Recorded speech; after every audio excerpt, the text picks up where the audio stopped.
Okay, guys, welcome to a WrestleSlam special in association with SportsMatters TV. We are in Ireland, Sapphire is in the UK, and we bring you another exclusive interview with one of the biggest stars in the indie scene right now, a lady that's making noise wherever she goes. And, we need to see her in Ireland, in Cork, very, very soon. For Sapphire, first of all, welcome to WrestleSlam, welcome to Sports Matters.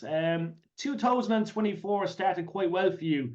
Yeah, How are you finding it at the moment? It's been a busy couple of weeks for you. yeah, it definitely has. I think I said 2024, I want it to be a big year, and I think we've kicked things off the right way. So I'm looking forward to whatever it is in the future for 2024, because things have already kicked off really hot, so I can't wait. Definitely. And look, we're lucky enough for years and years to feature many, superstars on with us.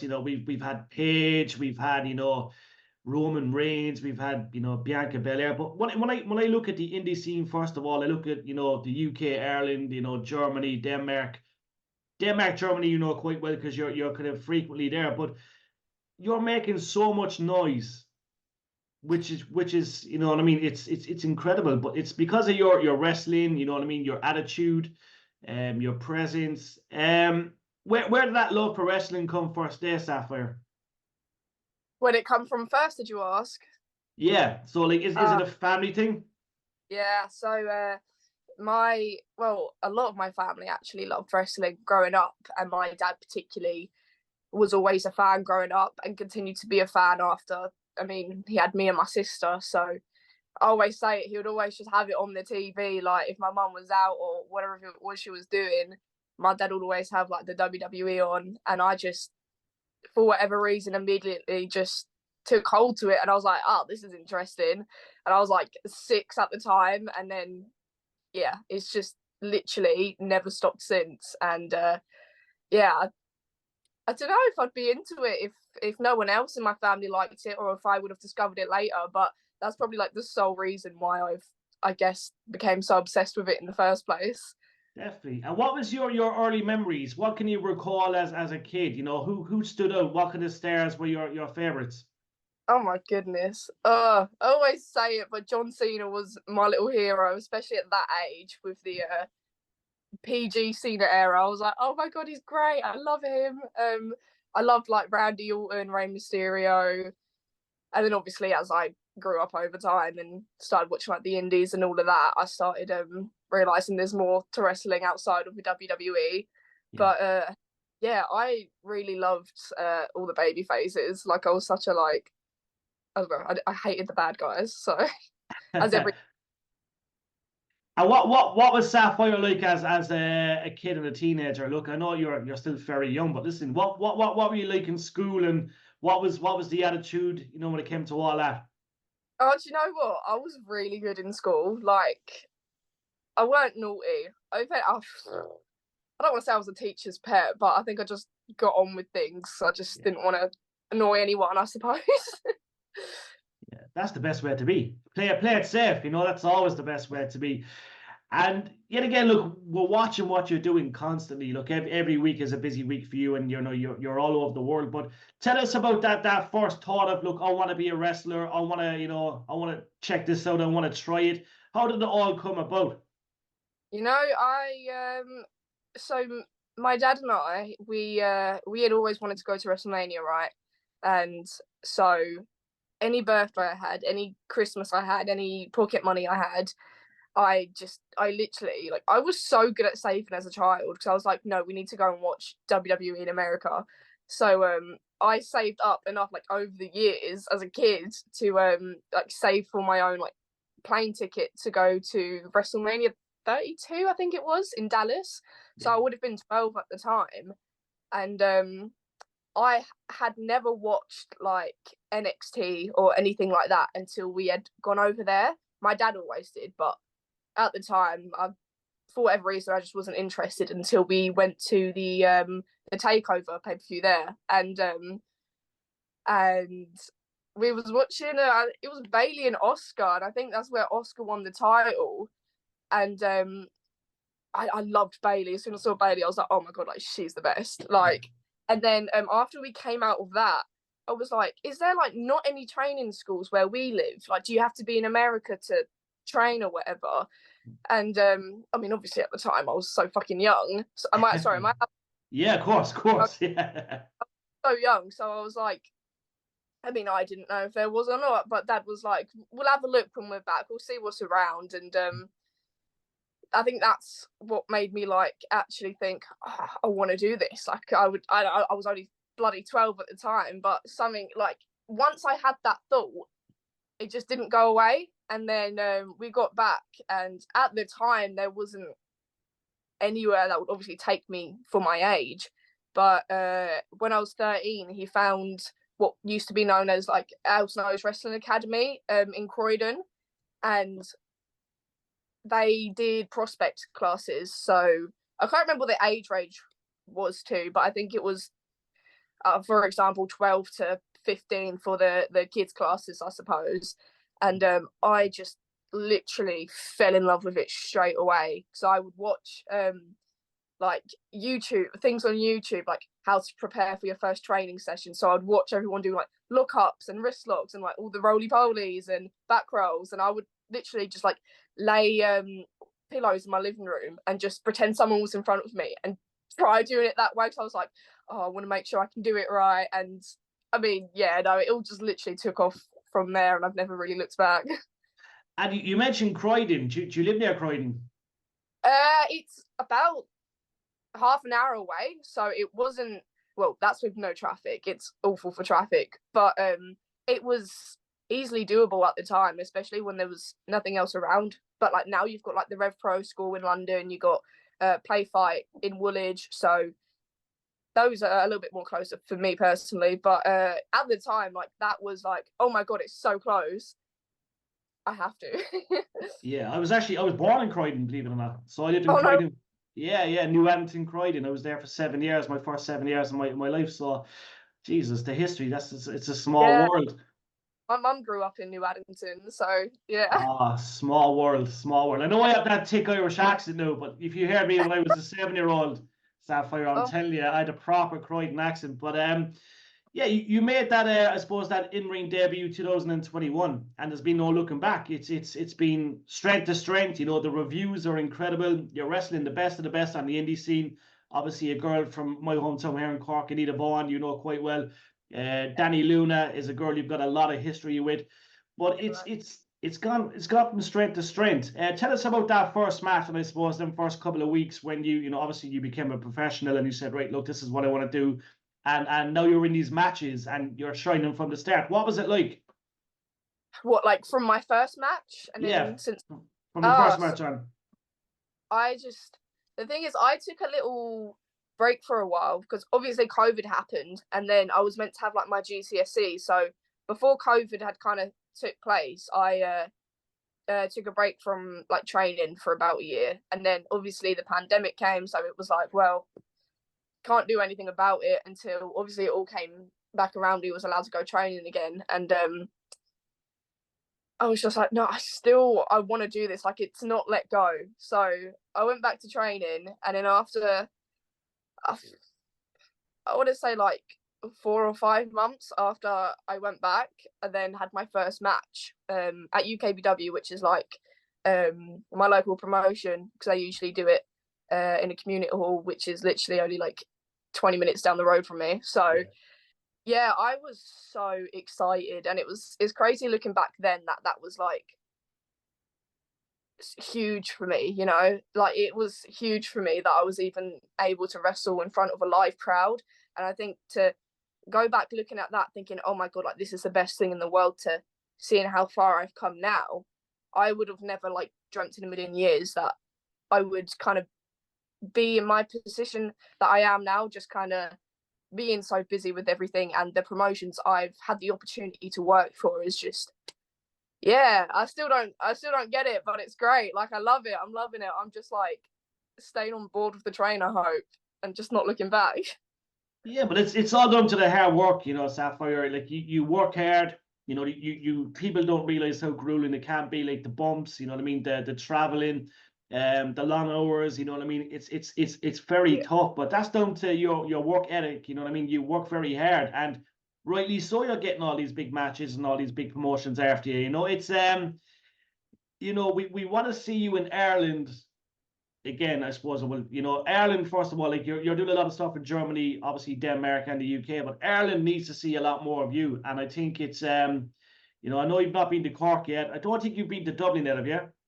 No, I've actually not been to Ireland. Yeah. I'd love to go. I'd love to wrestle there. It's mad, yeah. So like obviously in Cork we have RCW, which Anita Vaughan is very big here in RCW Cork. You know, we hope that we could see you maybe come out, attack her, call her out, do something cool. But obviously, look, we've got OTT in Dublin. There's a lot happening. Like when you hear Ireland, what do you automatically think? Because look, it's a big scene here. It's something you'd love to do, fight in Ireland.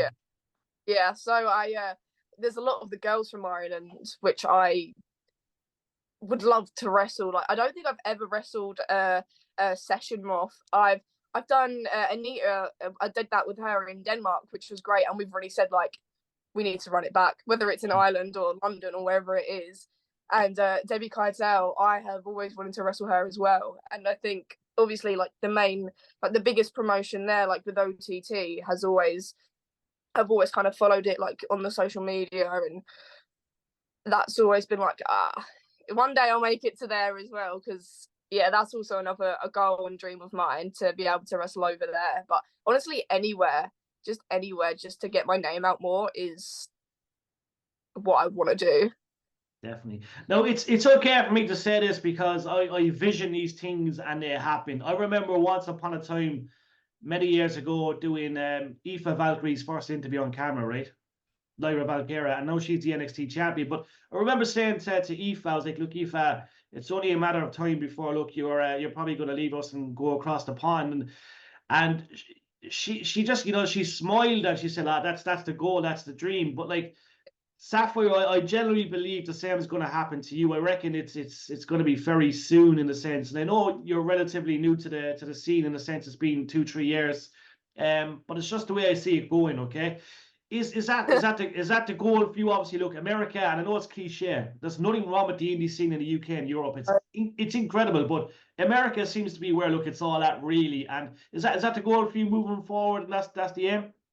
1,000,000%. Like I've always kind of said, any place I can go where I can pursue wrestling and not have to worry about money. Not that it's about the money, but to be able to just do something that you love for the rest of your life, or as long as you can, and that be the only thing you ever do, and not have to worry about other issues. Like, and of course, things like Japan and America is kind of one of the main goals for that to take place. And of course, you could do it here, but I would be stupid to ever say no to an opportunity like that if one was to ever come up, and I would always just bloody go for it, to be honest. Because if I did say no for whatever reason, I would never say no, but I would regret it deeply, because you got to at least try these things before you know. So yeah, 100%, that is the goal. Definitely. I think your family too would push that. Although they'll probably miss you. Well, they're going to miss you. Of course, they're going to miss you. But listen, that's what they want as well. They want to see their daughter go out and do things that, you know what I mean, she's supposed to do. Like, I know it's a cliche question yet again, but like we mentioned, like there's WWE, All Elite Wrestling, there's NXT, there's TNA, all great promotions. But would it be fair to say, look, WWE, because the way you grew up, the way you done WrestleMania, that's your eyes are on the main goal, and that that surely is the main goal, WWE. Yeah, I mean, I think a few years ago I would have said WWE. I feel like I don't have a particular place that is like, this is exactly where I want to go, because I'm like fans of kind of like all the brands like they got going on over there, and I would honestly just be so made up if anywhere wanted me. But with what you're saying, like, yeah, that would be like the childhood dream, like ticked off. It's like, oh crap, like I've made it. That would be, oh yeah, it makes me go funny thinking about it. But yeah, no, I think you're right. I suppose like with that being all I knew, like growing up with wrestling, it would just be like a whole full circle of, oh my goodness, like what is going on? But yeah. Yeah, no, it's a beautiful vision. It's only a matter of time, I can promise you that. But it's what I love with Twitter, I'm a guy that likes to go on Twitter, and I always kind of I engage, and I watch things. But your fan base is incredible. I love your merchandise, by the way. We're going to make sure to make some purchases later on and get some autographs sent over. But tell us about your fan base. Look, it's building. You've got a legion of fans behind you, and that's obviously a great thing to see. Yeah, it's great because obviously at first when you start, it's terrifying. You're like, oh, what if no one likes me? What if everyone thinks I'm shit or whatever? It's just stupid things run through your head. But to kind of get that support almost from the get go, it's like I think my age definitely helped me at the time when I was literally just turned 18 when I started. I think people could kind of see the potential, and although I kind of I was trying to figure out who like Sapphire was in a sense. I think people could see like how much I wanted it and how hard I was working with the little experience I had. And I think people just thought, yeah, let's see how this goes. Let's cheer her on and support her. But now it's like a whole other world, and like I've had people from all over the world like send messages saying like, oh, we know who you are, you're great. And I'm like, you're from America, how do you know who I am? Just like things like that. But it's grown so much over these past couple of years especially, and I hope it just continues to grow because it's a wonderful thing, especially like because sorry, I know I'm going a bit off track here, but I remember when I used to come out to like the song Radioactive by Imagine Dragons as my only entrance theme because I didn't have any custom at the time, and I kind of just took notes in my head because people would start singing it in the matches, and I was like, I wonder if I could make this an actual thing. So then that's when I brought in all like the gear, the green stuff, the eyes, and all of that. So and then the other things, like a lot of the guys chant like Southeast #1 because I'm like Southeast London.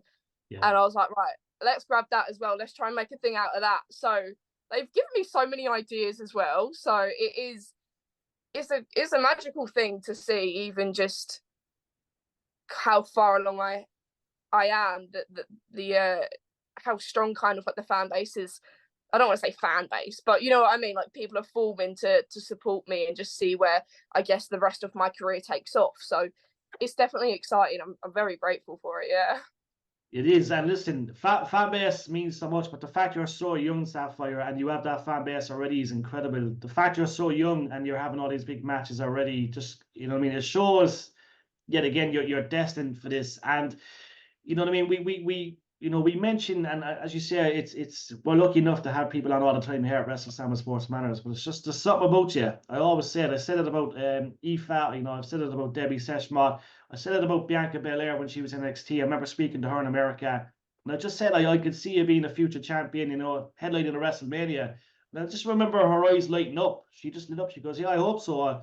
That's the goal." You know what I mean? I just see the same with you. It's it's amazing, and like 2024 is a big year. It's already started really well for you. But what's the goals this year? Look, obviously, there's the progress stuff. There's a lot of stuff in the UK. Obviously, you're looking for many championships throughout the year. And look, coming to Ireland, putting Anita Vaughan on notice at RCW and the OTT roster on notice. But it's a big year. What kind of goals do you have for the rest of the year? Oh man, I feel like I've got so many, but I've always said everything happens for a reason, and my time with certain things will come when they come. But just still traveling as much as I can, hopefully more countries to wrestle in, get my name out there, like more promotions here. Like I would absolutely love to be a part of Progress at some point. And if it's not this year, it's not this year, but at some point it will happen. So that's definitely one of them, because again, that was kind of like with Rev Pro. I was watching Rev Pro from like 13, and that's the same with Progress. So that would be a big kind of like dream of mine to be there. I think definitely need some more gold around the waist. I need to chase back that title from Nina Samuels. So that's going to be March 7th. A little plug right there. Boom, exactly. But I feel like sometimes when people ask me this, I freeze, and then I'm like, oh, why did I not say this? Why did I not say that? But I think the whole goal in general is to get bigger and better, and grow as a person, grow as a wrestler, and just let things happen, not put pressure on myself and not to let other people put pressure on myself. So I think just keep working hard, keep going more places, train, and just see where life ends up, because I trust the power of the universe.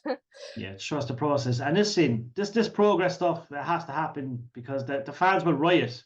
That's why I mentioned it, because the fans want it. They want to Yeah, see all that. They want to be all over that. So look, it needs to happen. yeah, 100%. It will. It definitely will at some point. Yeah, Definitely. definitely. Listen, Sapphire, it's an absolute pleasure and honor. I'm looking forward to getting to the UK and seeing you wrestle in person. But I have a sneaky feeling you may be in Ireland before I get to the UK to see another show. But listen, it's an honor as always. You're an absolute, a star. And look, there's no doubt about it. Look, the future is super bright for you. But look, we'll catch you soon. Thank you for your time. Enjoy your day, and we'll catch you soon. Cheers. Thanks for that.